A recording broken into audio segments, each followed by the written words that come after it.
When they were gonna get somebody to stay upstairs, they were trying to clear out the clothes. At a certain point, I know.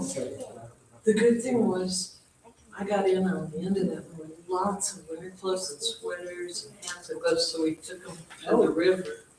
Yeah, a lot of good stuff. Oh, yeah. Never worn, or used gently, or, So they exchanged it out. Oh, is that where they came from? Oh. Because I found much of it. That's so funny. Some people just love. I'd be great. It just sounds like something. But you don't I don't have have that. Oh, yeah. You say they're very lucky. No, it's good to see you in person and not on.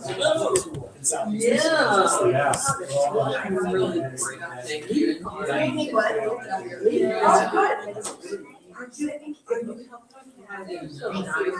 Well, it's just. It's me doing something or doing something. Besides the last month I started somewhere. That I got like we got that work. Usually by certainly early in part of the month I at least have an idea of what I'm doing. And then it hit me and I did it. For them to say mother or something, like, yeah. Oh, sure. It sort of stuff out and I don't remember where that came from. Oh, this is, I usually have never seen say that, but I've said one of them. I might use have a spreadsheet or something. In my mind, that was, You've done all but I right. did, I'm just joking. Because that's when I started. Yes. And actually, when I started, I was doing a very. So I don't know. All right, can everyone hear me there? Oh, yeah. Sounds good. Right, yeah. They're ready to. Oh, they're, sorry. All right, welcome. Thank you everyone for those that are in person, and for those of you online, thank you for tuning in. Appreciate everyone being here. It's really been incredible to see such a community interest in this project, and to see so many people that want to get involved and be a part of this. Community really is the number one step in this. It's the most important thing in this project is working together. This is a community project through and through. We want to make sure that we're working for the community, working with the community, and that we are doing everything we can to take those that are buried in the potter's field and help make them a part of this community. Again, I just want to thank the Watkins Museum for having us here today, to Will and Natalie. They've been such an incredible help getting all this together. And getting this project off the ground. We really couldn't do it without them and all the resources of the Watkins Museum. So make sure to support them and all the work that they do. And so if you haven't walked through the museum before, I suggest afterwards, after this, go take a look. They have some incredible exhibits, lots of interactive things. There's a playhouse I hear on the top floor. That's really, that's amazing. And thank you for coming out today through the cold. Try to get you out of here in time for the KU game for anyone that, just dying to see that. I know I am. But so today, this is just sort of our first presentation. We just want to really kind of introduce the work that we're doing. Make sure that everyone knows what this project is about. Just start that first step of collaboration, of working together. Kind of show you what our next steps are, how you can get involved today and going forward in the future. So that's why we really want to introduce this History Harvest, which Donna Ray Pearson brought to us. That is her fantastic contribution to this project. And so that's the goal today. If you're not, we'll talk about what that is later, but if you're not ready for the History Harvest today, don't worry. We have lots of opportunities going forward. So this is our project team, myself here. We have Dr. Blair Schneider over there, Donna Ray Pearson sitting here in the front, Carrie, and then Larry, he's hiding in the back somewhere. There he is. And then Steve as well, and really the entire And so it's the most incredible group of people that you could ever hope to work with. Everyone has something to bring to the table, and everyone is so passionate about this project. I don't think anytime we have a meeting, we schedule for 30 minutes and it turns into an hour more of talking about all the things that we could do. And so it really is just so heartwarming to have a group like this. Our project wouldn't be anything without the generous funding from the Douglas County Heritage Conservation Council and Humanities Kansas. That's what makes all this work possible. So a big thanks to them and to Leslie and Caitlin, who are with both those organizations.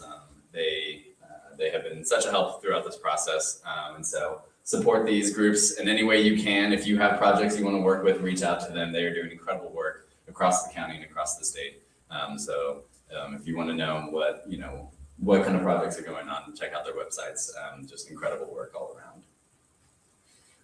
And so that funding, it goes towards our 3 goals here. So memorialization, collaboration, and education.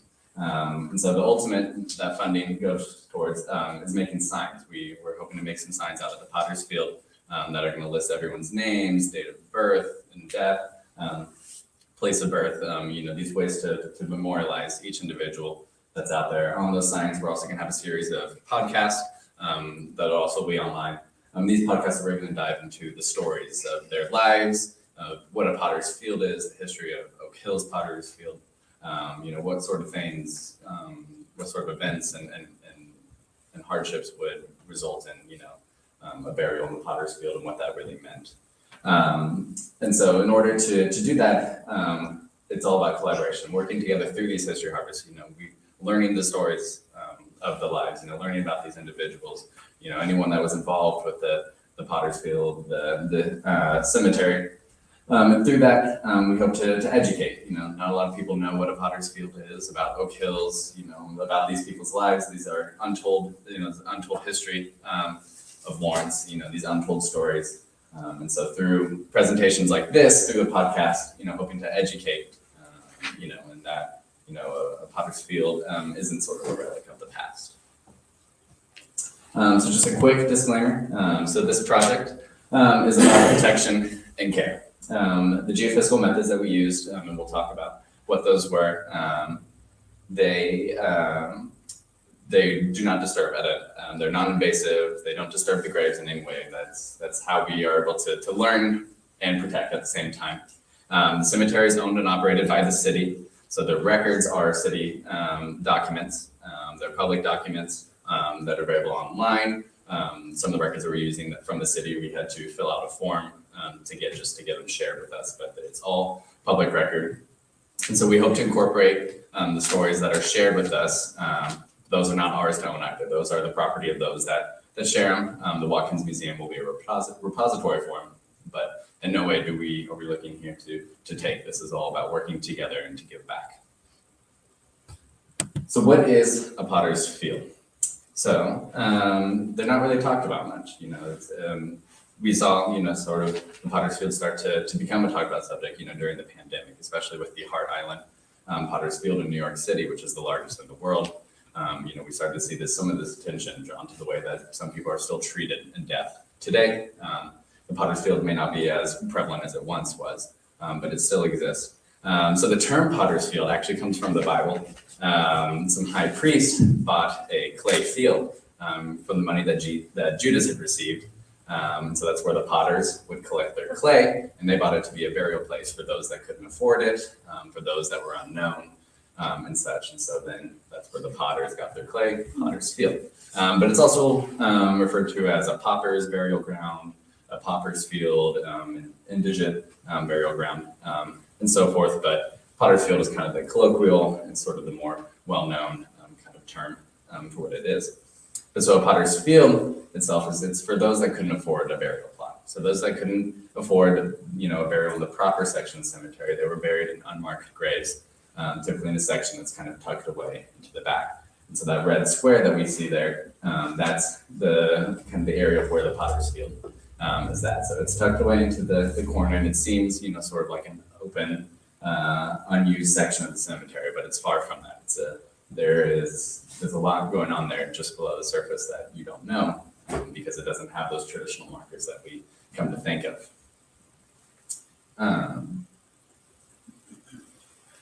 And so the Potter's Field, in other areas, not at Oak Hill. Oak Hill was not a segregated cemetery, but throughout time, what we see, especially in the South during the Jim Crow era before, is that was used as a way to segregate the cemetery. At Oak Hill, wasn't segregated, so that's not how that was enforced. In other areas, in religious cemeteries with consecrated ground, the Potter's Field also comes to be a place for unbaptized infants. Once again, as a public cemetery, Oak Hill did not enforce that. But as you'll see, we find both those groups there, just because of the economic factors that come to kind of contain that area. At this time, I'm now going to hand it off to Carrie. He's going to talk a little bit about how this project started and give you kind of a brief history on Oak Hill.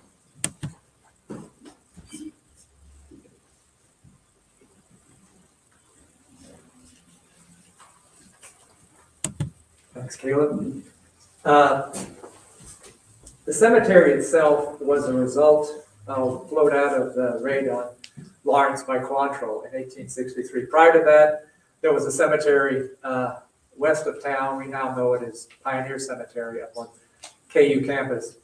That's not what it was called at the time. And after the raid, with over 200 bodies, that suddenly the town realized it needed a proper cemetery. And so it worked to establish that cemetery east of town, outside the border of Lawrence at the time. And at that time, there was something called the rural cemetery movement. In the past, cemeteries had been dark places that people shied away from, but the idea was to make them into almost a park-like setting that people would want to come to, not just for funerals, not just to honor the graves and mark the graves, but to spend time, to walk, to sit and contemplate. And so that's what Oak Hill Cemetery was designed for. It was designed to be a peaceful, beautiful public place. And over the years, it has been that mostly. But Potter's Field was set off from that, up in the far northeast corner. And burials began there not too long after the cemetery opened. So it was in use for a number of years. You go out there now, and on the ground, it's just a hillside covered with grass. There are maybe 5 markers there above ground. And you think, well, there must not be very many people buried out there. Well, that turns out to not be the case at all. But the question is, who's there? And that became an important question last couple of years. The Lawrence Douglas County Community Remembrance Project Coalition started working to memorialize the 3 African-American men who were lynched in Lawrence in 1882. And Isaac King, George Robertson, and Pete Vinegar, and they are all buried in Potter's Field. And we wanted to find out, if we possibly could, where their burial sites were, so they could be marked. Well, that quickly grew. I contacted Dr. Schneider, and we discussed the possibility of her doing a geophysical survey out there. At the time, I did not know how involved she was in geophysical surveys of cemeteries in Kansas, but apparently that's her thing now, and which is great. That's a wonderful thing. And she was really gung-ho, and this was late winter of 2020. And she said, I have a grad student. We could get started this summer. That was 2019. Oh, was it 2019? And Okay. then Okay. Then COVID hit. Very cool. And we didn't. Nothing happened for a year. And then once vaccines started coming out, I contacted her again and said, do you think we can start up? And she said, oh, yeah. And so last summer, 2021, they did a project, which she will be talking about. I could not be more pleased with how this is going.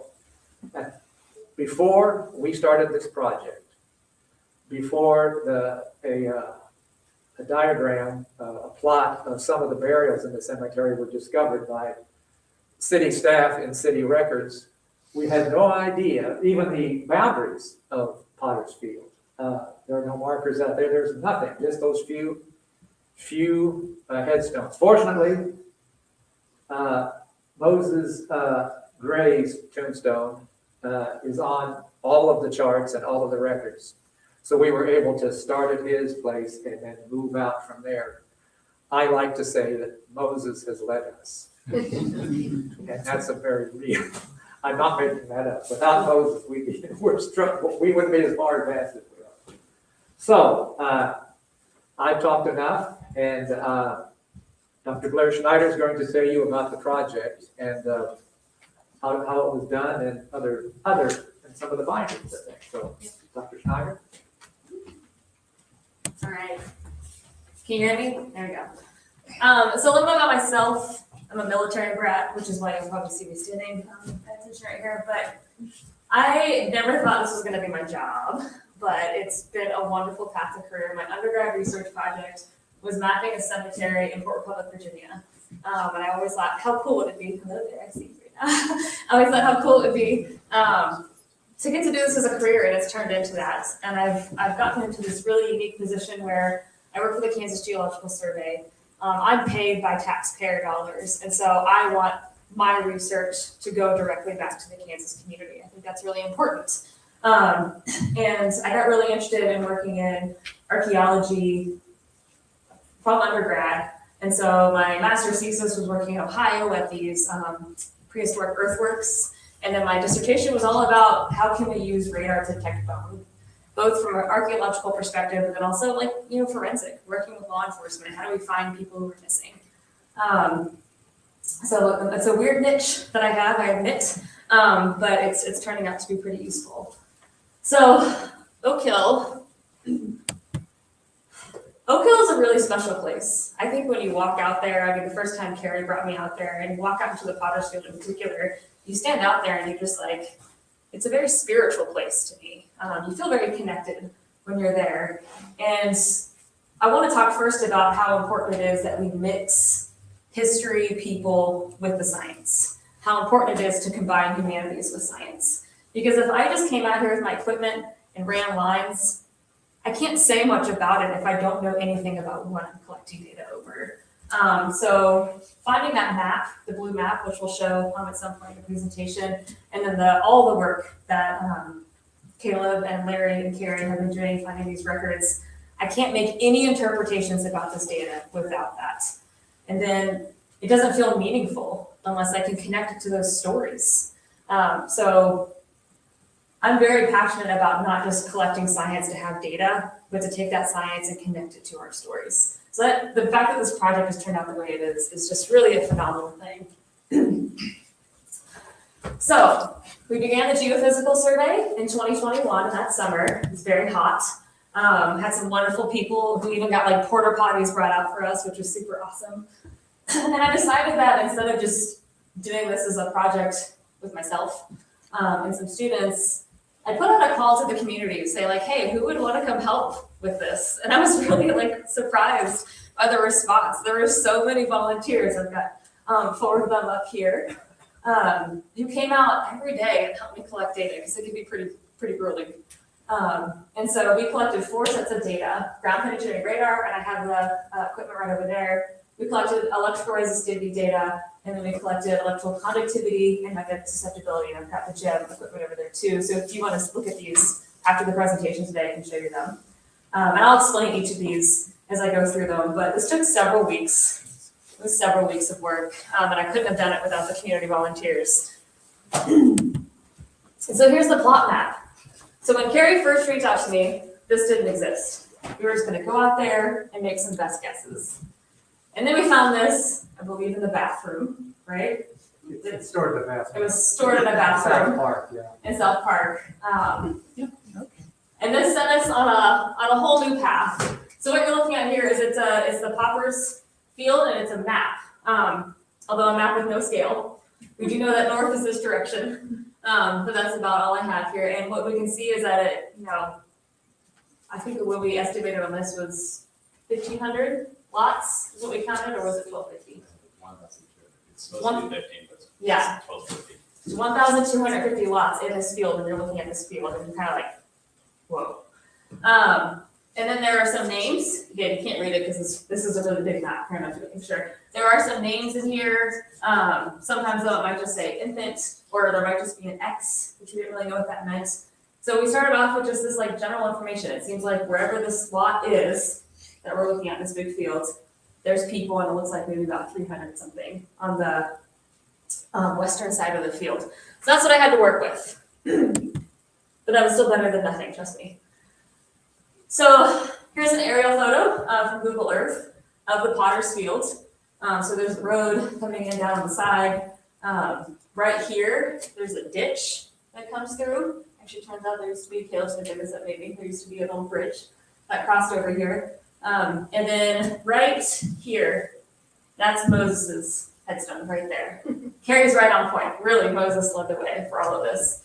The white boundary here is the boundary of the Geophysics Survey.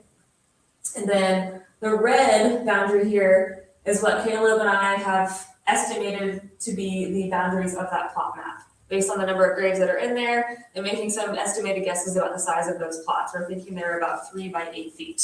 So pretty small compared to normal plot sizes today. So the first thing I will show, and there's the plot map on top of that, so you can see the interrelation. So based on this map, we're thinking that we thought that there was just gonna be some graves kind of on this side. And sorry for the little, there's like 2 meters of, I didn't get there because I didn't know where the lot was at the time. So we don't have the very southern part. Okay, so starting with the resistivity data, electrical resistivity. Electrical resistivity is just basically, you've got a frame, little metal points. They go about maybe 10 inches. No, not 10 inches, 10 centimeters. There's a difference there. They go about maybe 10 centimeters into the ground, and we eject an electrical current, and we just measure how resistive that subsurface is. So if you think about electrical conductivity, if something's really conductive, like metal, electricity flows very easily through it, right? So resistivity is the opposite. If something is very resistive, like rubber, electricity has a hard time flowing through it. And what's nice about this is that we know that certain materials, so for example, loose gravels, sands, they're gonna have a higher resistivity value versus clays. Clays very fine grained, right, packed together, electricity travels a lot easier through them. So I chose to bring the resistivity out here to try to get an understanding of what the subsurface is. How shallow is bedrock? How deep could these graves be, and what are they buried in? So that's why it's just kind of like 2 colors here. So on the top, the northern part of my geophysics grid, we have higher resistivity, which would imply either gravels or that I'm getting closer to a bedrock material, or more compacted subsurface material that would give me higher resistance. And then down here, we've got lower resistivity values, which is telling me that we probably have deeper depth to bedrock, and that we're probably in a either siltier or clayier type of subsurface. So I used that and I compared it to tell me, it's like pause and stop me, okay? Pause and stop me, we'll get too far if it gets confusing. The dang, I just forgot that acronym in a moment. NRCS, National Resources Conservation Service, no, I didn't forget it. They're a part of the USDA. They have this really awesome interactive tool, which is what you're looking at now, that can tell you the soil types that you're on top of, and then also estimated depths to bedrock. So right here, underneath this shaded map, you can see the cemetery, there's all the roads coming in, and then this white box right here is that northern part of the field there where the Potter's Field is. And so this orangey area right here corresponds to the Basehor complex. And what's important about that, I just want to point out, is look at that depth to bedrock. On average, it's only about 30 centimeters depth to bedrock. So I thought that was really interesting because I think it corresponds pretty well with what the resistance data look like. And also that's telling me that that's probably why that plot map ended like right here, right? There's no burials up in that northern part of it because it's just too shallow at that point to actually use that for burial ground. But down here in this yellowish part right here, the Sibley Hill complex, on average, deeper, we're getting over half a meter, average depth to bedrock. So here it is more plausible. And I'm gonna use meters. So just get that little link there. 1 meter is equal to 3.5 feet. So if you've got half a meter, you've got at least 1.5 feet depth to bedrock. And again, that's an average. It's not always that depth, but that's just an average across that space. So the resistivity data supports that. So then we look at the electrical conductivity data. And so we use the GEM 2 for that one. So that's that ski on the table over there. It's lovely. You literally hold it like a ski and you walk around and have a little tremble device in your hand. And what that's doing is it's using radio waves, electromagnetic waves, and it transmits different frequencies into the ground. Those interact with the subsurface and then send back a response, and the receiver records it. And because we can use different frequencies, we can get different depths in the ground. Super fast, easy, fun. I like that one the best ones for the night. Although I will say it's hard to carry it because I have hips. But anyways, so what we're looking at with the conductivity data here is we're starting to see some patterns. So we're seeing some changes in that we're getting lower conductivity over here and kind of up here, which is where more of that bedrock would be. Higher conductivity here, where we've got that deeper soils, and kind of takes a trained eye here. But do you see these black stripes? Mm-hmm. So each of those are starting to look at some of those lots, each of those individual plots as we go down.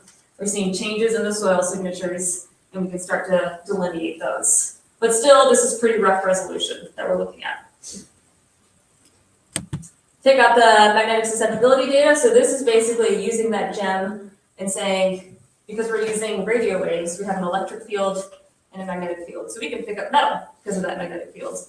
So this is telling me, are there areas where we have metal in the ground? So same thing, actually pretty beautiful data. We can see the lots in lines as we go down, and we're seeing some indications that some of these burials probably have metal in them as well.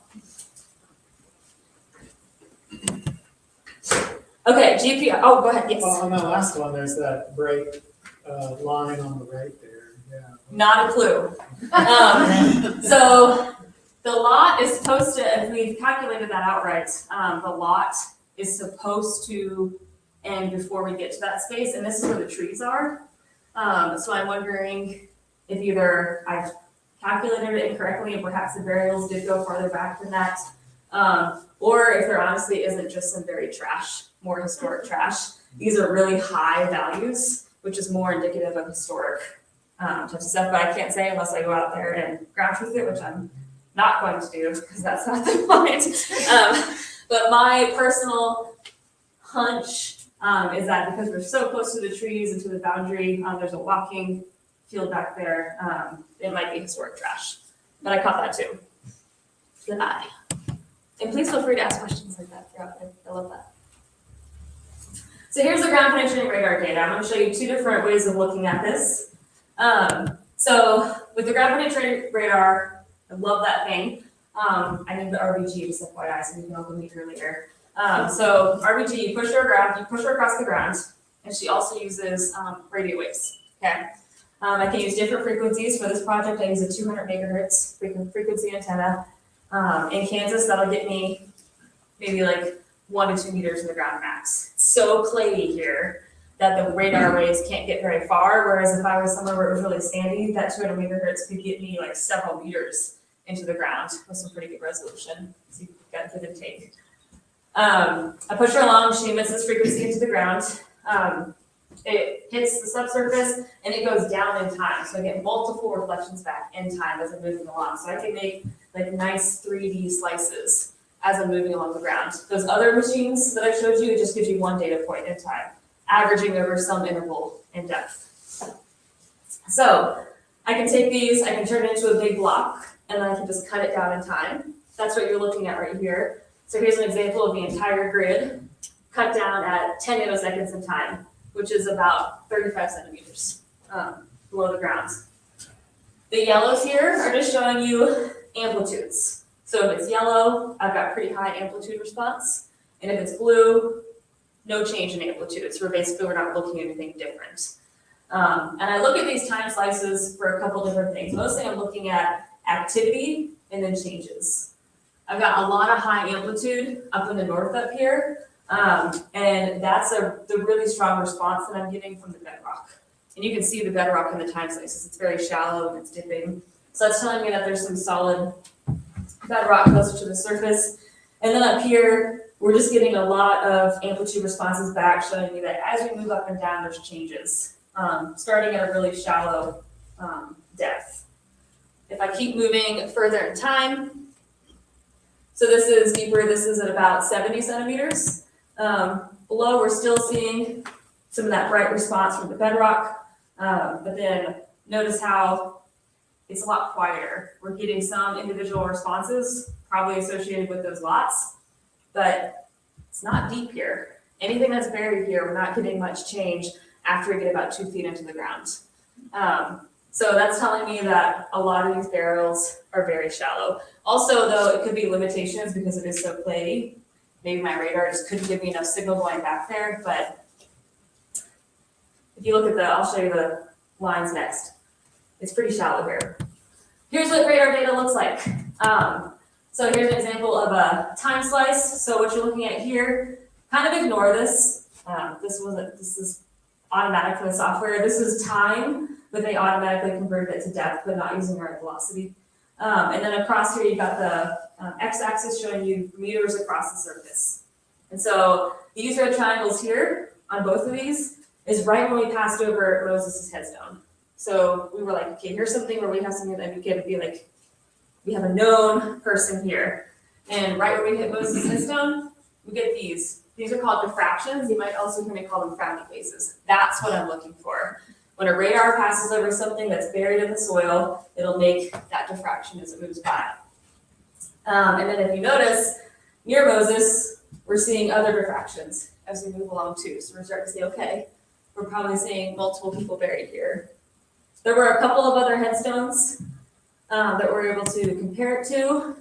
So we had one headstone suggesting that we had a baby, and then one headstone suggesting that there was a 9-year-old there. So baby, 9-year-old. On this particular image, I'm not picking up the infant. Potentially, I'm picking up the 9-year-old there. But then just down from that, we got 1, 2, 3 right here. This is how hard it is to like search for this. We're looking for these diffractions as we move along these lines. How did you know there was a 9-year-old there? So from the burial records, we were able to tell age of birth and age of death. Oh, and in some headstones, it will sometimes tell you the date of birth and date of death. So you can tell when you're collecting it too. Now let me show you some of the limitations. Elizabeth, Ashley, Mary Jane, they actually have more modern headstones. So we're kind of wondering if maybe those have been placed down more recently. But they're right next to one of the 2 trees in this entire grid, okay? Trees, I love trees, but they're the bane of my existence when it comes to collecting radar data. Because here are their 2 headstones pinparked here, and here's that tree. That's all the tree roots. So basically I have to make a zone of, I don't know, around the tree, because the tree roots are extensive, they can extend several feet. But fortunately we only have 2 in this field. However, we do have some evidence, potentially, or like historic oral history that there were more trees back here at this time. So I also am trying to figure out where those were. Okay, so let me show you the process that Caleb and I are now going through. So I showed you just some lines where we know that there are some headstones. Now we have to try and interpret this entire thing. So here's a line. This is from grid 1. Right here, this black line is showing you where it is. X equals 1 meter, it's right there, 20 meters across. That's what radar data looks like. I feel like you're looking at that like, what? What I'm looking at here is I see pretty smooth continuity among these lines here. There's a little diffraction here, but it's starting right at the origin at the time, so I'm thinking it probably just a bump that was at the surface. And we know that we're supposed to be outside of this lot map. We're not expecting to see any graves. It's pretty consistent with what I would expect here. As we start to move in, so here's one of those lines at about 16.5 meters in. Now we're starting to see some more stuff. We've got some diffractions here. We've got several kind of almost on top of one another here. We've got some deeper ones down here, actually one down here too, one over here. So this is what Caleb and I have to sit down and look through and be like, diffraction, diffraction, diffraction. I set some rules for myself. If they're between like 5 to 10 nanoseconds or below 10 nanoseconds, I'm like, these seem more like burials. Whereas if they're like 2 to 5 nanoseconds, probably more like a buried headstone that got knocked over. So I can make some interpretations about what kind of target we're looking at. And then something I was talking about with Donna before this is that we can get some ideas about burial settings too. If these individuals were buried in coffins, wooden boxes, coffins create an air void. Air shows up really nicely in radar data. You would see the top and the bottom of the coffin and then that diffraction inside of it. I haven't seen that pretty much at all in the lines I've been looking at. But if they were buried in wood, and this is 150 years old, that wood is probably rotted to this point. So there's probably fragments of it there, but it doesn't mean they weren't buried in coffins. But they could also, some of these are so shallow, I kind of wonder in the first place, like maybe they were just laid down, wrapped in a blanket, which I'm seeing at other cemeteries. And there's an example moving down towards the end, still seeing a lot of activity. So I almost wonder if we don't need to go out. Actually, we can't extend this grid any further because of the trees that have encroached in, but the activity isn't ending as we get to the other side of the grid. So it could be that this slot actually went further back into the trees. And I think let's end with mine. This is that urgent upstairs.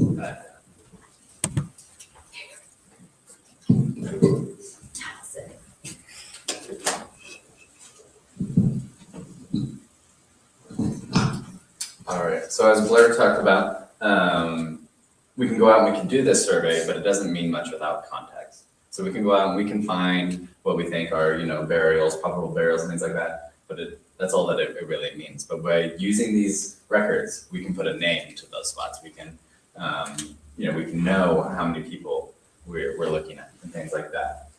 And so we're still in the process of doing records, but so far we're looking at about 1,000 people. So if you recall, Blair said that on that map, we were looking at about 300 on there. So that means that there's around 700 people that weren't included on that map.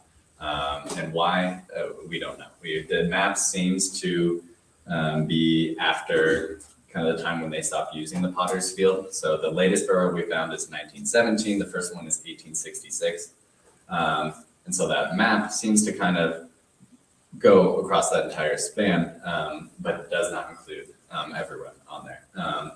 But the good thing about that is that at least gives us a template, something to work with where we can start taking these records and we can start, looking at the spaces on the map that don't have anyone buried there. We can say, oh, this person is buried there. So the 1,000 that we found so far, that was online through records. So at some point there were reproductions made of the original records, and those were microfilmed and those are available online. So we went through those first, and then we found out that the city actually still has the original records book that has all the burials for Oak Hill. So just starting with the first one, and they just kept going. So now we're working through those records. So far we've gotten through 401 of the records through the city book. But if we're still at that 1,064 number, we got a long ways to go. We expect that number to decrease a little because there are some where on that map they had one name, and then on the cards they had another, and they're similar names, but they're also kind of different. So the question is, are those two different people that just have sort of a common name, or is that the same person? So that's what we're going through now, and we're finding that occasionally that is the same person, that it was just misspelled. We also find that even those reproduced records have inaccuracies with certain data. But the city records, those are as accurate as possible. Those also are as complete. They have a lot more data than we found, a lot more records, place of birth, sex, race, all these things are included in the city records that we haven't found anywhere else. The issue with the city records is it's a really old book. We do have scanned copies of it. I'm not very good at cursive now. I'm especially not good at cursive that's 150 years old. So it can be a slow process. It can be zooming in all the way, trying to figure out what that letter is. Is that a Z? Is that an S? Is that an R? What is that? But so those city records, what that has done for us is that now we can learn a lot more. So here's just we're making a database. So if you recall kind of how that plot map looked, we've recreated in Excel. So this is almost the entire thing because it's really big. You can't fit it all on one screen. But so we're going through and we're plugging in those holes. So if you remember, we saw a lot of names down along the bottom on that plot map, but really nothing up here. As you can see, that's really starting to fill in now. And this here, this is a little bit better version. Doesn't have all the information, but you can at least see what we're working with. So anything that's white, at this time, we do not have a record of someone being there. That doesn't mean that there isn't anyone there. Just as of right now, we haven't found any record yet. Anything that's gray means that we do have a record of at least one person buried there. Some of these plots have multiple burials, but we're not differentiating that. And this image here, and then black means is some sort of issue. Either I have, someone the same, someone's supposed to be buried here and here. Obviously, they can only get buried in one of those spots. Which one, we don't know yet. Other ones are, like I said, those misspellings. We're not sure. Two people are, two people or one person. But as you can see, the space is really starting to fill in, but there's still a lot of spots that weren't used. So that still leaves some questions for us to figure out through this project. Is trying to figure out, are those empty? Are there people buried there? But as you saw with sort of kind of the areas where that bedrock might be really shallow, maybe this is one of those areas where it's really shallow, but down on that other side, it's a little bit deeper. So they couldn't use that space, but they could use these other spaces. Can I ask a question about Yeah. that? Is there a difference between the wider lots and the narrower ones? Some of them, for some reason, it just erased the lines when it's on here. I don't know why all the lines are supposed to be the same. Okay. But yeah, so this is actually 1, 2, 3, 4, 4 lots within there. So so all the lots are the same size. Like I said, we think they're about a meter, so about 3.5 feet wide, about 6 to 8 feet long. But yeah, so they're all the same size as far as we know. But yeah, so that for some reason didn't realize that until it's up on the big screen, but it erased some of those lines. But they are, they're all the same size. But yeah, so as I said, so now we're going through so this is our database here. So we have name, and then we're getting into these are people that we haven't gotten to yet in the city records. But then, actually, no, I take that back. These are people that we have gotten to. This is before, these columns here are for sex and race.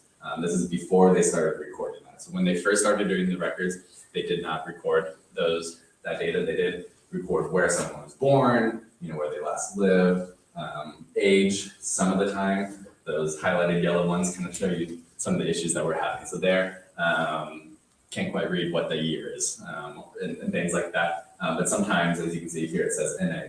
They just didn't record someone's age or date of birth. Maybe it wasn't known.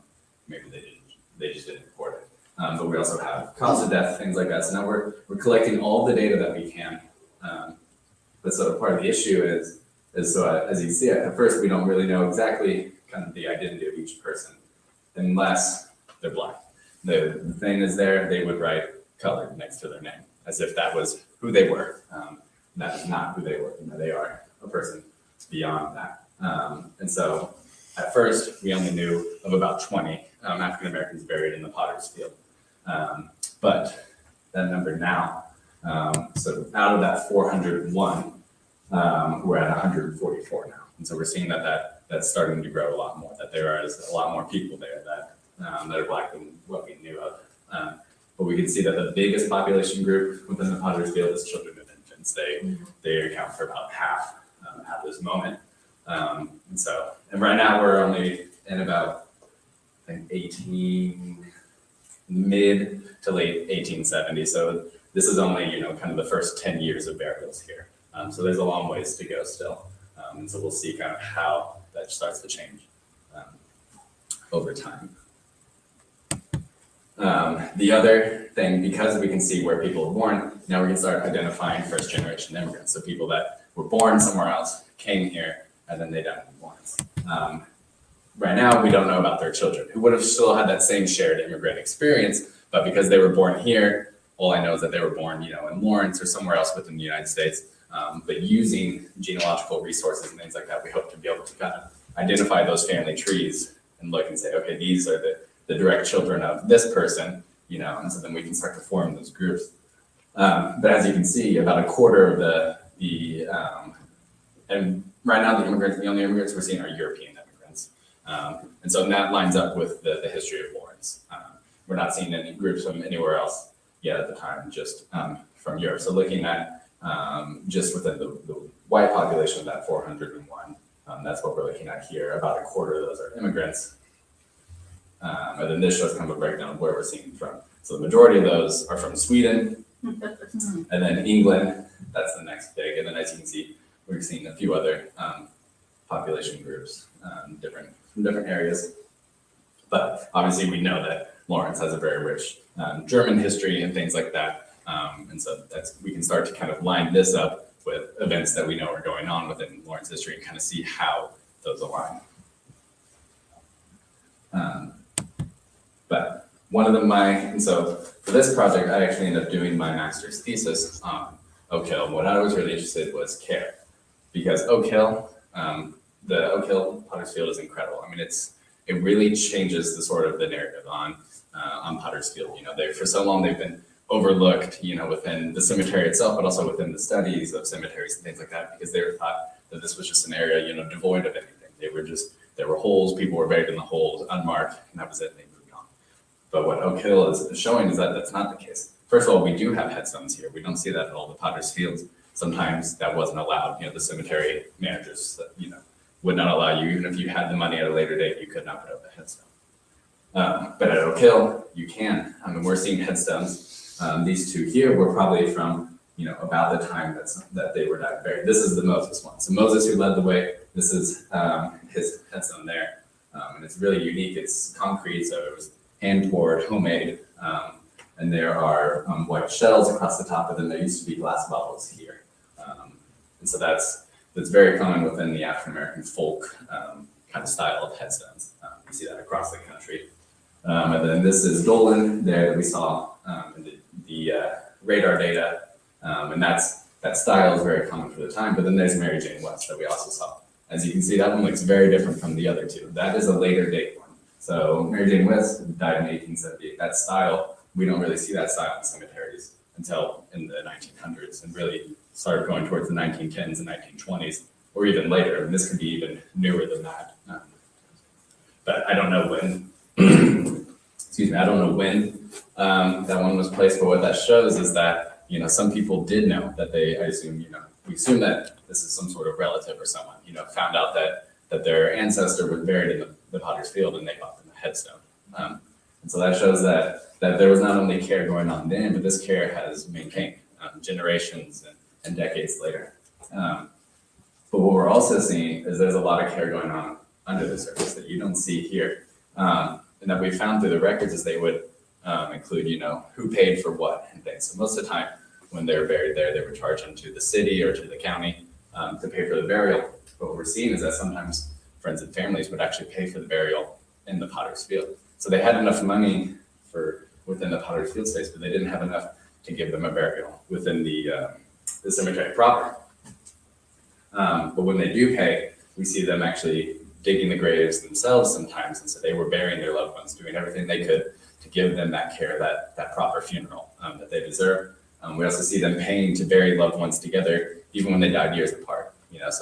So a mother died, and then later her daughter died, and they're buried together in the Potter's Field, or siblings that died apart and are buried together in the same spot, where they can maintain sort of that familial grave aspect that you get in the rest of the cemetery, but you don't get here.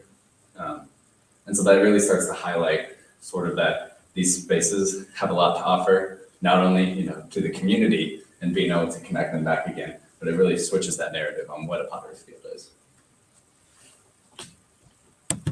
And so our next steps, so you see we still have a lot of work left to do in going through those records. And there are, so as Blair hinted, we have evidence that there are some headstones out there that have fallen and have been covered. So we want to uncover those, we want to lift them and reset them. so that they can be, excuse me, there again. And then the last step is creating those signs in that podcast. So once we have everything together, and so our timeline is to get those signs out late summer, kind of early fall of next year. And then with those podcasts, so we have lots of time to continue, to do this research, to continue to work together and do these history harvests. And so I'll invite Donna Ray Pearson to come up here and talk about what is a history harvest. For those of you who came today, for those of you watching who want to get involved, we have a lot more events coming up.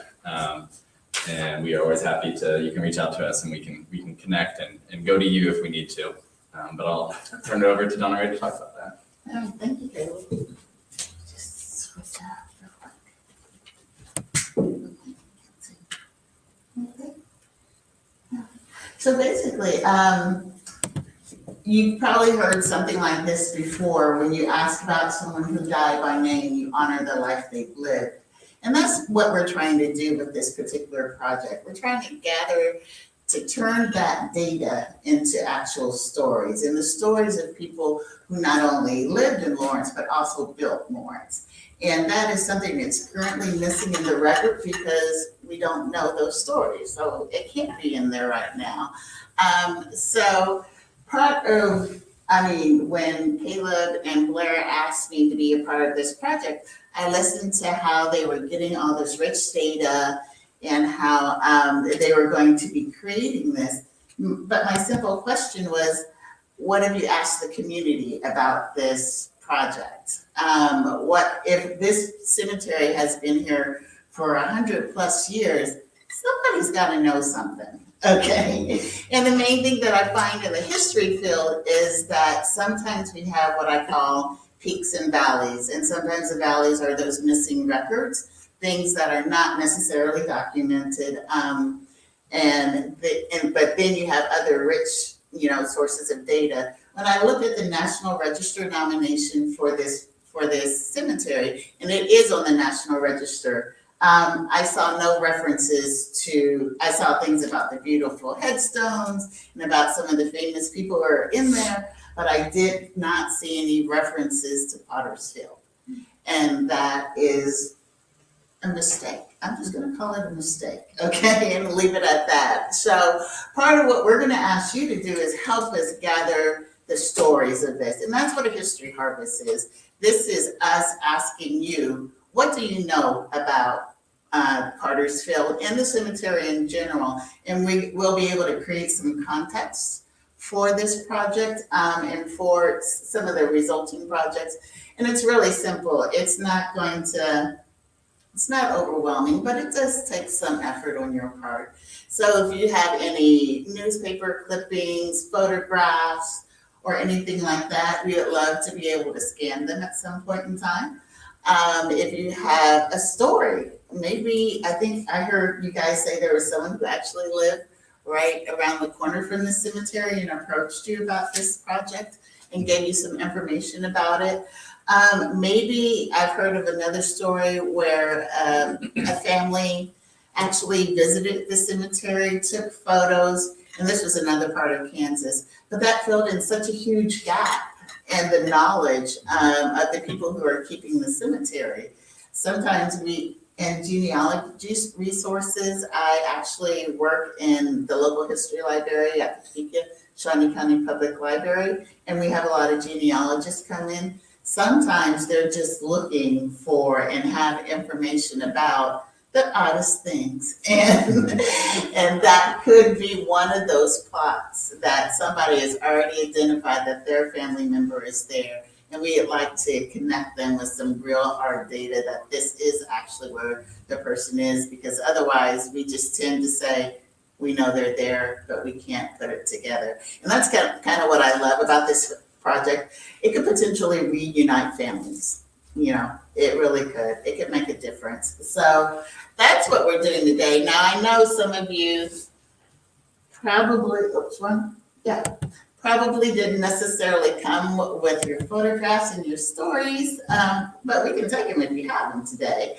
But if you don't have it today, we do have an email address that we will follow up on people. We'll either get things scanned I think Caleb's gonna go around with a scanner or something, I'm not quite sure.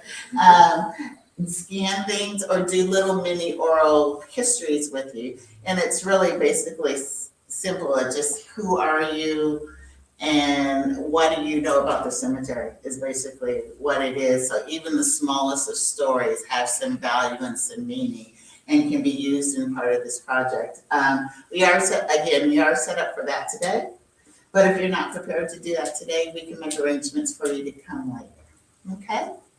And I think at this point in time, we're gonna open it up for questions for any of us.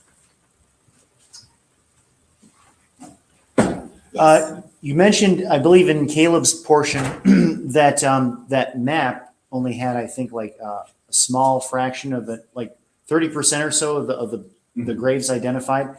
In your knowledge of other Potter's Fields, is that pretty common that it's that low level of record keeping? I think Richie Cemetery might be able to. Point at me. Yes, thank you. I think, I know you did that project, right? So, Yeah. Yeah, so Ritchie Cemetery in Topeka, I just did that project with the Kansas Historical Society. No markers. I took that back, there's maybe 4. Lots of stories about how markers were there and then disappeared and found in Halloween displays in stores, which is pretty sad. But that is a cemetery where we have like honestly no records. The only records we've been able to find is a wonderful woman named Jan has been going through newspapers, obituaries. She's identified over 200 now burials. My radar data, I had a total of,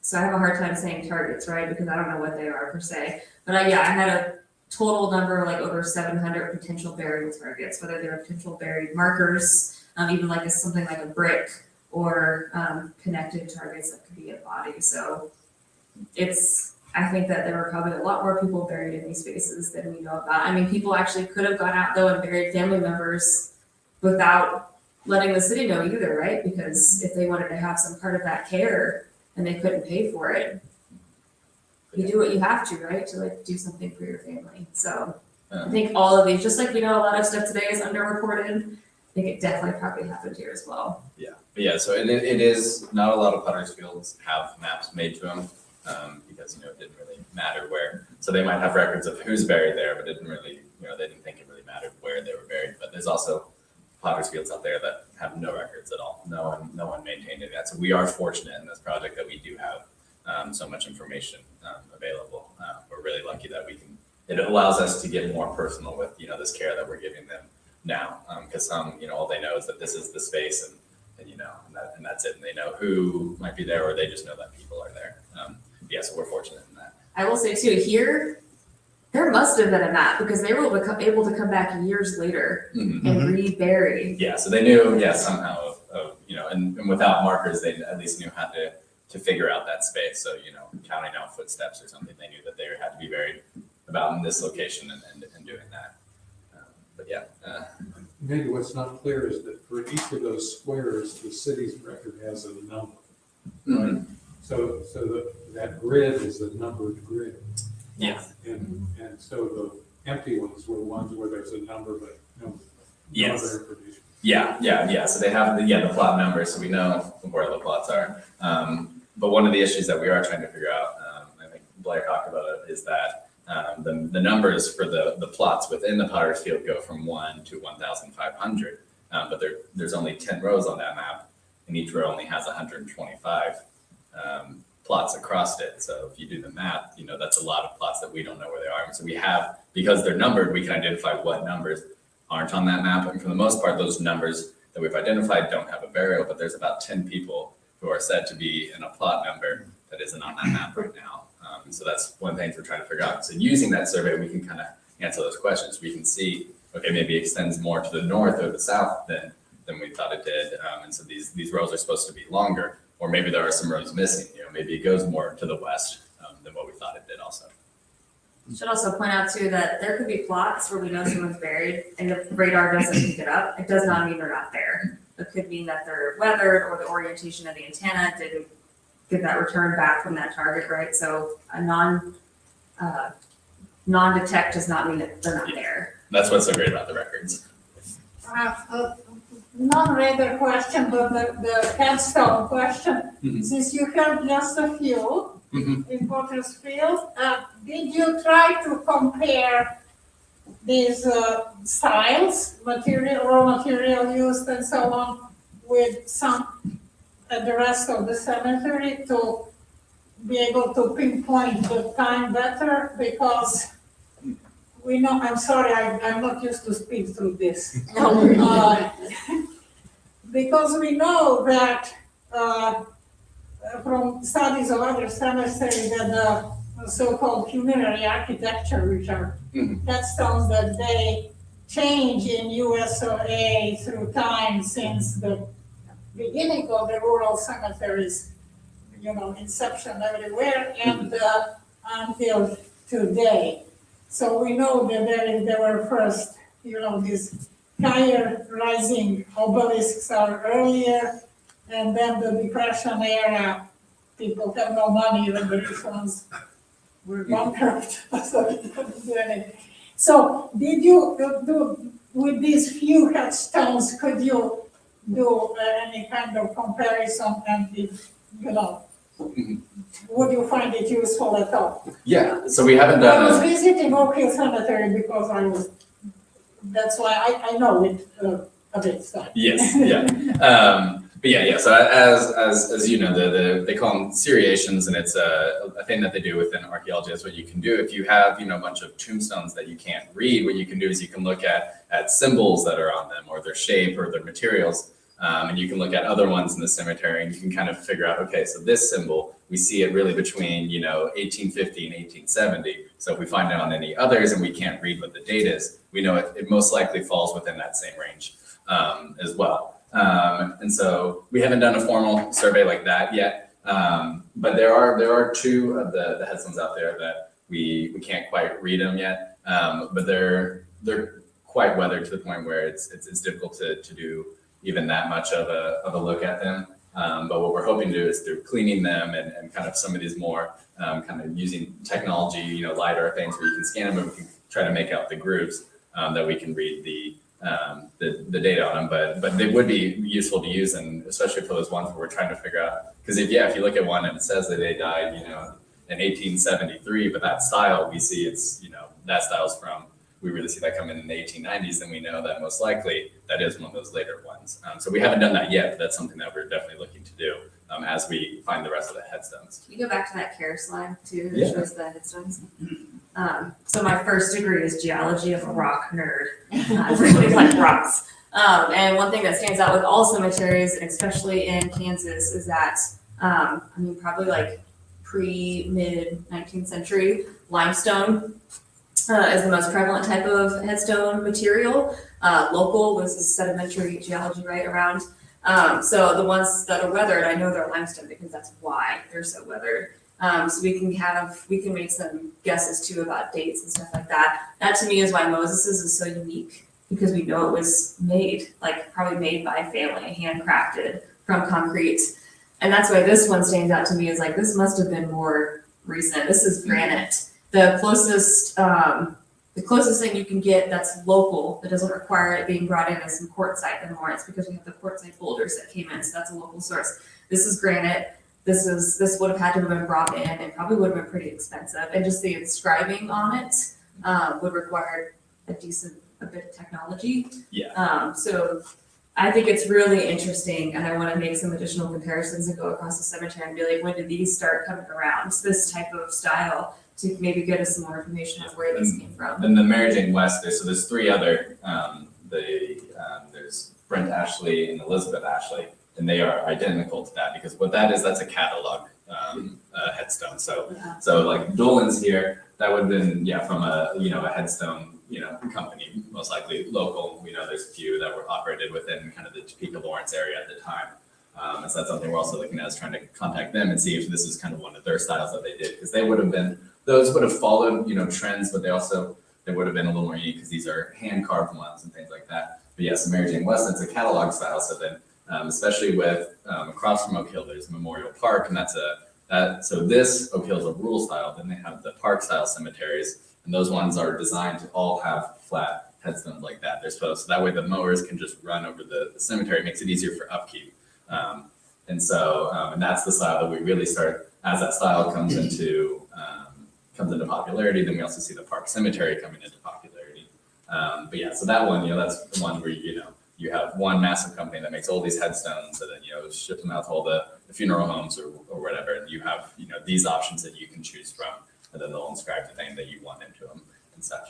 And I used to teach the 103 labs for the geology department at KU as a grad student. We would actually come here to the cemetery to teach them different rock types because it's the best place to find different rock types. And there's an older part of Oak Hill Cemetery where this is the only type of headstone that they have. And so you can really kind of compare and contrast and see where the cemetery started this way and then grew out. And you see that change in style over time too. It's really interesting.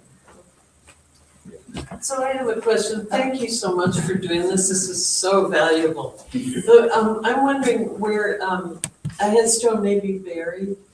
Is it appropriate to put like a metal probe down, or, you don't want to dig, but you want to know. Mm-hmm. So what's the proper way to do that? Yes, yeah. So one of them that we have found, and that's what kind of turned us onto the idea that there might be more out there, is we were using the resistivity, and it has two handles and it has two probes, and they barely go into the below surface, so it doesn't disturb anything. But this one was just covered by very thin layers, so when you're looking, you can't see it. But when we inserted the probe, just barely, we hit something, and so someone pulled it out and they brushed off the surface, and there was a headstone. So yeah, so if there are any, they're just below the surface. So what we're hoping to do is use the radar data first to identify probable locations when we have those hits right at the surface, and then from there we're in talks with the city to go and that way it would be just below the surface. We're not disturbing anything where there's no threat to even coming into contact with a burial. But yes, finding these just below the surface and then working to reset them. That was almost funny because it was like an inch below ground and we were just trying to get the reading. We were like, oh, I was like, I can't get it in there. And so we reached out and it was really funny. It was just like putting it like, oh, there's a rock there, and you kind of like pull it, oh, there's a headstone. And you like pull the grass off and just like, it was Sarah Birch. It's her headstone. It's perfectly preserved because it must have fallen over fast. So it gives you some kind of indication too. She was died in 1860s. I can't remember her date of death. So it's a cool story too, though, because she had a headstone and it really must have fallen over fast. Yeah, well, and because in the 80s, the Douglas County Geological Society, they did a tombstone census of Oak Hill. So they went around, they wrote down all the information on all the tombstones, and they did it for those that are in and around the Potter's Field. But Sarah Birch isn't on that list. So we know at least before the early 1980s when they did this survey that Sarah Birch had already fallen and been covered. And a quick caveat, when I say fast, I'm thinking geologic time. Like decades. I know you said that. Yeah. I love that. Well, I think I just wanted to emphasize the point that I feel like there are people who might know about this. I mean, you're talking about people who are born in 1841 and 1847, and I can't quite get Moses' date, but and died in 1878. For me as well, this is a very modern headstone. And so that means somebody had found one of their loved ones and decided to mark their land, mark their grave, which is a symbol, again, of kind of love and care. So that's why I think I feel when I walk the area with Caleb, seeing the differences in the headstones and understanding that this is a story. I do not remember if Mary Jane was black or white. She's white. She's white, but still, she came to Kansas. When she came to Kansas, 1841, what was she doing here? What is your story? How was she settled? I mean, she could have been one of the earliest settlers of Topeka. Not Topeka, I'm sorry. I'm in the wrong town. She could have been one of the early settlers, and we don't know her story, but apparently someone thought enough of her to go ahead. And by 1878, it was a whole different area. The changes that occurred during her lifetime, what were her contributions to that? So again, somebody knows, okay? I think I saw some other hands. Yeah. I have a question. Early on in your presentation, you mentioned the Potter's Field being in the northeast corner of the cemetery. In Anderson County, we have 4 Potter's Field, 4 different cemeteries that have Potter's Field. Mm-hmm. Guess where they're located? In the north, On northeast. the typically. northeast corner. Yeah. Is there an There is a ordinance reason. to that or Yeah, something? it gets the least amount of sunlight. That's why they buried them there. So they didn't want to use these areas that people wanted, that were more nice areas, the areas with lots of sun where people would love to have their tombstones. So they put them in the northeast because it gets the least amount of sunlight. So that's why they're buried there. Thank you. Have folks found any other artifacts? Any other Besides- artifacts? Any other artifacts besides tombstones? No. No. And generally, I can always add that too, I'm not looking for. Well, But as you can see, so here we have a plastic flower. So people have been coming out and they've been leaving these little, what we call votive offerings here. And so I imagine, you could, maybe do some sort of survey to find, if any remnants of anything that people have left over time. But that's not the goal. That would be more invasive than what we are hoping to do. So one thing about Moses's headstone though, that taught me something at Ritchie Cemetery, because again, we don't have any left, and we know that Ritchie Cemetery was a predominantly African-American cemetery. We find fragments of the oyster shells and glass. So those to us are like indicative that we probably had more of these handmade headstones that we don't see today. So that was, and I would have never known that if I had learned that here. Yeah, it goes. Yeah, there's a lot of homemade African American stones elsewhere in Oakland. Yeah. My question, I'm still trying to imagine how you know where lot number 1104 is to go bury someone. So I'm trying to understand how they knew what lot was what, and how did they, because I'm imagining, well, first of all, I'm learning that there are children of the same family who are not buried with mothers, okay? Because obviously they Yes, died at there a are different a lot. time, et cetera, et cetera. So, but my point is, were people individually choosing, oh, we want to be in 1104 because it's not taken, or as opposed to 706? You know what I mean? Like, how did they do that? I'm Yeah. trying to. Go to the one where you Yeah. I mean, did people choose what area? So, what we're thinking is with the ones where we do see examples of people paying, that might be one of the things that they were doing, is that, they didn't have enough money for a plot, but they had, $2 or $3, and with that, they said, can we please bury so-and-so here? And I'll show you, it's a little, I think you might be able to see it on the updated one, but there's these little boxes right here, you see them down, and then again, and on the other side, and we think what those correspond to are, there used to be kind of stones there that helped mark the space. And so from there, Okay. so whoever the undertakers were, they would know how wide the grave they were digging. So, they would be told, okay, you need to go 10 feet to the north of this stone here, and they count it out. So that's what we imagine is how they were able to find these locations, is using these stones and then just using whatever, the strides We're or burying, shovels. or lot one, now we're gonna bury lot two, Yeah, lot they three, did not lot go four, in you order, know? I and mean, that's this is why what I'm they- trying to understand, is that it's all scattered. Because All the as years and the dates and there's the- the stones or the lots are scattered. Yeah, because as you can tell with this, they obviously, as far as we know, they didn't even start at one. And so they did not go on the chronological order. Also, what it One's goes in is that it top goes, corner. so Okay. one is here, 1500. So this actually goes 1, then 2, then 3, then 4. So you have, Oh, geez. it doesn't even go 1, 2, 3. So it across. alternates. Okay. It See, alternates, this is what- and then at times, because we're missing those numbers, we get to like somewhere right here, and it just stops and it jumps forward to a whole new set of numbers going that way.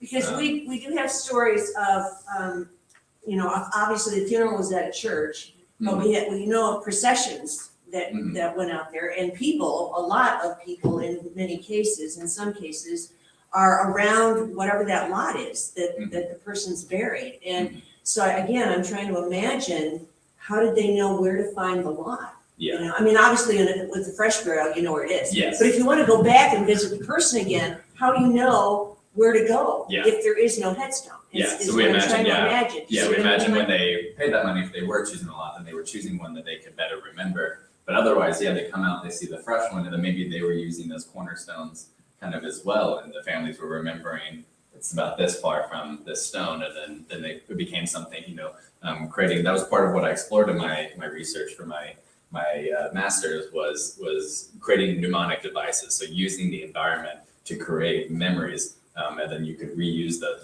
so then, especially there used to be more trees out there as well. Yeah, There's right. only 2 trees now, but there used to be a lot more, and those give more things to count from, so, and then that's something you can pass down through generations Well, by and if taking families children and wanted then to children take children. plant a tree too, I mean, just, So one thing I found in Alma Cemetery, so I'm working at the Potter's Field there too, is that there are actually, you can still find them today, there's little brick squares. Yeah. And those were the edges of different lots and plots. Right. And so if they had things like that too, you could count, Well, they had and those- numbers on them and everything, so you could count. and those are in other parts of Oak Hill as well, it Yeah. says B and C, and it just shows you the markers, the edges of the family plot. But that's what I'm still trying to imagine when they're so tight and they're smaller lots next to each other. Yeah. How do you, And what I'm seeing in my data is I'm seeing a lot of clustering. So I'm wondering how, I don't think that people actually are in that specific lot 12 feet away. I think that they probably started digging and were like, okay, there's someone right here, so we're just gonna go ahead and put this person down. see, keep going. and then again, friends, wanting to be buried with your friends, right? Yes. So I mean, I'm just trying to imagine how you find which lot to Yeah. put people. And as you can see, like in one of those, we go back, where's the one where it showed a lot of clusters? Go forward. Like here, so as you see, I mean, they sort of overlap, but they're at different depths, so, so this, the actual lot itself might kind of fall in the middle between these two, because if they're doing this sort of informal kind of calculation to find where they are, it might end up a little off, so there might be Yeah, 2 that'd people be buried in easy. one Yeah, lot, right. but they're sort of only a little Yeah. overlap, they're not right on top of each other. Yeah. That's also why I have questions about how often coffins were used. Because if you're burying people so close to each other and you're having to fit these wooden coffins, it just doesn't mathematically make sense to me. I think people may have been buried in cloth more often than I think. And the irony Especially is that children that's and the infants. latest trend, is that Well, and we know that at least coffins were used because in this case, we have 4 individuals that are supposed to be buried together. There's not the death there for 4. And what we found from the burial records is they died in a house fire. Well, And- are and those, yeah, is that their the remains, Claytons? yeah, their remains, Is it the Claytons or the yeah, Fries? Claytons, The yeah. Claytons, So the yeah. Claytons and, Right, and that would make sense. yeah, and unfortunately, their remains, they were all buried in one coffin. Yeah, They're- there were 5, yeah, there was they dad and put all 4 4 kids. in one coffin, and it's said in a coffin, so we know at least Right. there is a coffin here, See, that might not be the same that's for right. everyone, Okay. but we know at least at this spot right here, there is a coffin. Okay. Elsewhere, there might not be, so, and also maybe that's part of the thing, when families had a little bit of money, maybe they did pay for a coffin, maybe coffin wasn't the standard, but in some cases, families had, or there, someone in the family was a carpenter or someone and was able to make, a coffin for them, but that wasn't part of the package that the city Well, but offered. here's the thing too, I didn't find it for the Clayton family, it could have happened, but for the Fry family, when they had a house fire and they lost a young son, the community came out in droves and paid for their food and their clothing and provisions and all kinds of things. There was a relief fund set up for that family. And in my research of Potter's Field stories from across the country, you see that, especially in Yeah. areas in these communities where, in these neighborhoods where everyone that lives there, no one in that community has the money to be able to afford these, and so they work together, if they all come together and they all pitch in a little bit, well, they can keep all of each other out of the Potter's Field. Right. And so that might be things that, especially the ones where it says friends and family, that might be the whole block came together. And they each gave up 5 cents or so, and that adds up enough where you can give them something more than what they could have had. What role is, what so many people do now, instead of coffins, bury them in a Natural jar? burial, yeah. What is it called? It's called a natural burial. Well, Yeah, they have that. Cremation. Yeah, Cremation is yeah, an cremation, option yeah. too, yeah. Cremation, yeah. How's that gonna affect things in the Yeah. future? Yeah, and that definitely has, I mean, there's been studies like in England, cremation has historically been more popular in England than it is here in the US. They've done studies looking at that and how, what groups are paying for burials when cremation is an option and things like that, because it's more affordable. But what you see, it's an interesting study, is what they found is that the more affluent people were paying for cremations, but lower class individuals were paying for burials because they wanted something more permanent, because affluent people, they might have their names smacked up on a library or on a park bench or something like that. But those individuals who don't have access to these new ways of memorialization, they still want a burial and they still want a headstone because that's how they're going to be remembered forever. And so that is kind of one of the things that we're exploring. I think, Larry, did you have your hand up? Well, covered a couple of things, but I was just going to point out that upper left corner of the grid is where the bedrock is only about a foot deep. Where's that at? So, So I think it's interesting that it starts at 1, like that's where they laid out, because they don't, I don't know, you would assume they just kind of picked this, they started on this, started digging, and then realized, ooh, we can't really dig up here. So if you go to the filled-in map, the new one you made, you can see that gap in the middle where we know there's no burials. And I think that's probably definitely related to the geology here, just recognizing that it was too shallow so to utilize that. started at 1, right? Because, Yeah. And then, so ultimately with your geophysical data, you can try and come close Exactly. to being able to locate where something was on the grid. And part of the project could be to put those reference markers back at the ends of the roads. Yeah. So then if someone wanted to find at least approximately where a site was, they could measure from that marker at the end of the road. That's one thing I've been trying to do, is I'm trying to look at this and be like, okay, like this would be about 8 feet. So I'll go through a couple lines, see consistency, and then trying to see if there's any gap to delineate between those rows when I'm not just in grid 1 right now. Not having a lot of luck there. Yeah, because the map shows there being a gap here, but was that just for map making purposes? Or, I mean, in a cemetery, you normally would have a gap space between the rows, but also this is a box field. Like even in modern cemeteries today, like you assume that like the cemetery at the top of the coffin is right where the headstone is. Sometimes the headstone's like in the middle of the lot, sometimes the headstone is like flipped around. So it's very different, and it's kind of unique, I think, to the individual who had it buried. So I don't know, I doubt I'm going to get some like clear gaps to help me there. But yeah, that's one thing we want to try to establish, is maybe reestablishing those stones out there or something. So that way on these signs, we can say, this is, creating some sort of map on the sign and letting people know, you probably have to walk it out with your feet again, but walk out 10 steps from here and that's going to be this one or so forth. So that way, creating some way where, these descendants can revisit these spots. And shout out to the city, I do think Mitch already ordered cornerstones. Yes. So my task is to show Mitch where the corners are so that he can place those down. So we're gonna start with that, we do have those ordered. Yeah, going back to how do they know where to put people? We're looking at this as something that hasn't been added to for well over a century.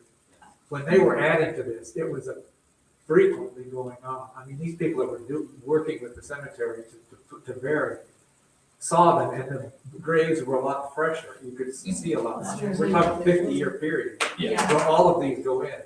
So they were doing out there all the time, and the people that buried them, their relatives were alive and could have more in the memory of where they were. So we're looking back, not knowing anything about it for over 100 years. These people were active and living the thing. So that might have made it a whole lot easier to do that. Well, and so are the horizontal lines, were those intended to be pathways for visitors to walk between? And, so I mean, I'm just now imagining that it was a crowded space. A lot of people visiting families, and attending, burials and so forth. I mean, that it was a very active. But one thing to look at, I mean, if, expanding this to the experience of the bereaved visiting, is also, the hours that Oak Hill was open, what days could they visit on, how close did they live, because they probably didn't, because as Carrie talked about, the rural style cemetery it was a park, it was a place for people to go and for an evening promenade or to take the carriage to and stuff. And especially the people that lived on, on the east side of town and those great, beautiful houses, they would have had carriages and other vehicles and stuff to use to get out to the cemetery. But for other folks, how did they get there? They have to walk on foot, or, maybe they had a horse or a donkey or something they could take. But the thing, it wouldn't have been the same visiting experience just getting there as other people. And then when you get there, you don't have the same experience within the Potter's Field that you do elsewhere. What we see is that, they weren't taking that as the answer, the relative one. I mean, this was where people didn't have as much money. Mm-hmm. Right, That in Lawrence historically has been the east side of town, right, exactly. closest to the cemetery. Yeah. And so it would have been less of an issue. Yes, the people on the west side of town, that's what I meant earlier, west side of town with the big houses, they would have had further to go, but they had the methods of going. It's not that far from Massachusetts to there. Yeah. Everybody, in the poorer section of Lawrence would have been east of Massachusetts. Yes, yeah. Also, remember I told you there's that ditch? So there used to be water there, and there actually, Caleb found in some records that there used to be a footbridge, so that people could cross over that to get to the Potter's Fields. Draining. Yeah. Do we have any questions on that? No. Sure. Are we getting closer to pinpointing where the three men who were lynched are buried? I know their names are on the map. Yeah. I am too hesitant to say that I'm gonna be like, yes, this Yeah, is But we're close. vinegar right here, right? But being able to say in this area where we think, where the records say they are, there's definitely activity, is what I'm gonna be able to say. Is it near the big tree? No, It's, that's these. it's hard to see up here, but they're down. They're about 40 feet to the southeast Yeah. of Moses's tombstone. Mhm. But, Big vineyard. But yes, that's the questions on the map and the accuracy of that still kind of remain. We're not saying that the map isn't accurate or anything, but because there are some numbers missing there, that just leaves a question. But we know where they are on the map at least, and we know that that from the data, we know that there are burials in those same spots, and so we are inclined to believe that is, but we can't say 100% at this time. I would like to talk to the map maker. Yes, said map maker. There is a name on it, so we know who at least was in charge of that map making. But, And we don't know what he was working for. What was his Yeah. name? Go to make it out. WB, I forgot, we looked this up before. It's not Wheeler. No, that's No. the H. It's like Henderson, WB Henderson or something like that. We can tell you Yeah, that. let me know. I'd Yes. just like to know who that is. And then we'll nail a year down too. Okay. Any other questions? What kind of volunteer help do you need now? Caleb. Yes, we're working on, because there is so many records left to go through. It would help the process so much, and it would be so great. So working on creating an event where we can have people together going through the city records together and recording all the information for the database, so that way we can get those through and we can start looking at census data and other genealogical sources like that, and really just expanding this project as far as we can. So at the time, we don't have anything scheduled, but we're working on it. So check the Watkins website. You can email us if you're interested. We'll write down, if anyone here today wants us to, we can write down your contact info and send you out something when it comes time. Okay, so, I have already collected nearly all of the African-American obituaries. Yes, yeah. I have ancestry records for most of them. The obituaries pretty much repeat what's in the record. So I'll talk to you more about that, Caleb, about putting the obit with the database, with the person. But I've got quite a bit of information on stuff and already, compiled for afterwards. Also, just a shout out, Grace over here is gonna be doing her project at Southwest Cemetery in Eudora, another predominantly African-American cemetery. And so we would love community volunteers, if anybody wants to help collect data out there. We'll be posting that up online and asking for volunteers. Sorry, that was me, on that one too. So another cool, and not too far away, like 10-15 minutes away. All right. Well, thank you so much, everyone, for coming out.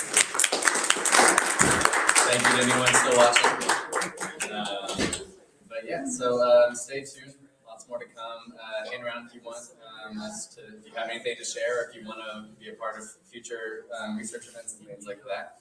Otherwise, thank you so much. It's almost, I think it's game time now, so rock chalk. Yeah.